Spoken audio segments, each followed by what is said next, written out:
Perkenalkan, nama saya Umi Latifah, siswa dari kelas 5 SDN 02 Ngargoyoso. Saya di sini bertutur dengan judul Asal Mula Desa Mojogedang, karangan Daniel Agus Marianto dan Listiani Raharjati. Kisah terjadinya desa Mojogedang sangat berkaitan erat dengan sejarah kehidupan Pangeran Sambernyawa. Hal itu bisa terjadi karena daerah Karanganyar termasuk daerah Mojogedang menjadi salah satu daerah pergerakan Pangeran Sambernyawa dalam melawan Belanda pada masa-masa peperangan untuk mengusir kaum penjajah di bumi Mataram. Itulah kisah desa Mojogedang terjadi. Kisahnya sebagai berikut.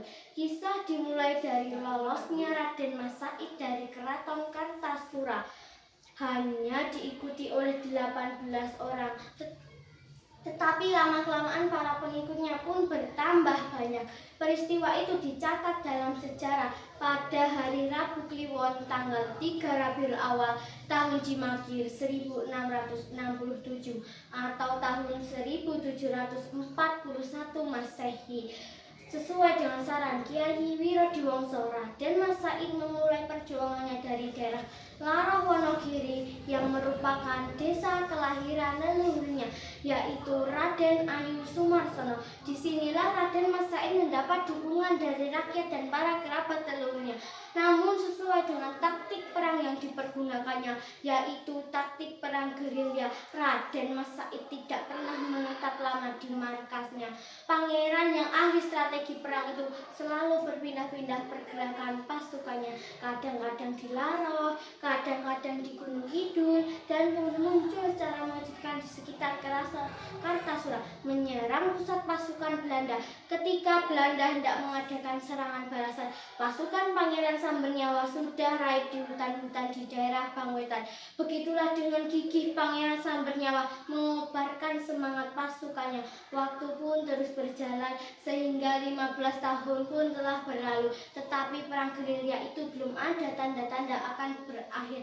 Sang pangeran yang tak pernah mengasalah takut di medan laga itu mulai banyak termenung ketika malam tiba.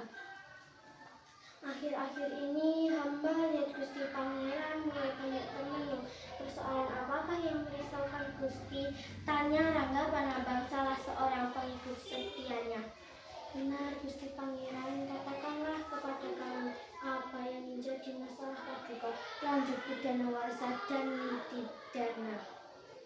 Sang pangeran pun segera menceritakan masalah yang merisaukan hatinya. Sang pangeran yang pemberani namun lembut hatinya itu mulai mencemaskan para keadaan pengikutnya akibat perang berkepanjangan itu.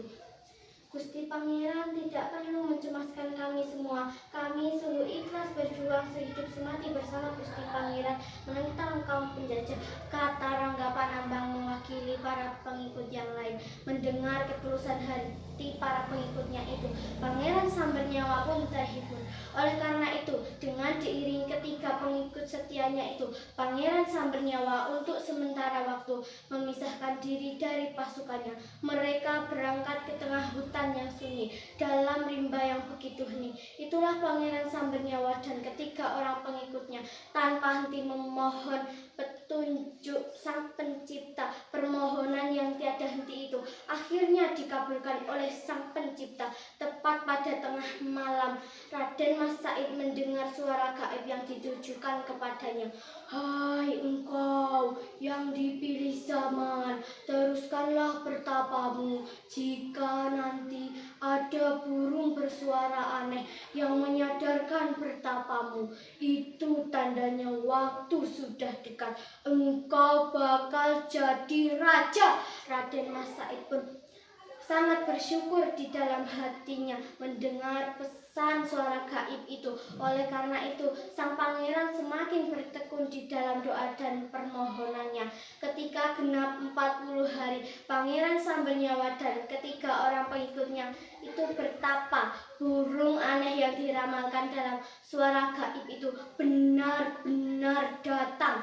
Burung itu tak beda dengan burung derkuku lainnya, hanya saja kicauan atau manggung yang sangat aneh. Burung itu manggung, "Sapa mangan aku, mesti dadi luhur." Artinya, barang siapa makan aku, pasti jadi raja. Raden Mas Said dan ketiga Pengikutnya itu heran mendengar kicauan burung aneh itu. Namun sang pangeran segera teringat bunyi pesan gaib yang diterimanya beberapa waktu yang lalu. Dengan penuh ucapan syukur, Raden Mas Said segera bersujud di atas batu besar, yaitu Watu Komatoso, yang dipergunakannya sebagai tempat bertapa itu. Dengan disaksikan oleh ketiga orang pengikutnya itu, Pangeran Sambernyawa pun berkata,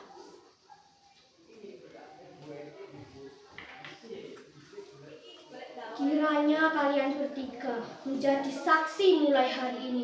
Kelak ada keramaian zaman. Tempat ini aku namakan Mojo Gedang. Mojo Gedang, Gusti Pangeran. Benar, Mojo Gedang. Mojo berasal dari sedio, yang berarti kehendak atau cita-cita. Gedang berasal dari kata pepadang, yang artinya penerangan atau petunjuk. Jawab sang pangeran dengan wajah berseri-seri.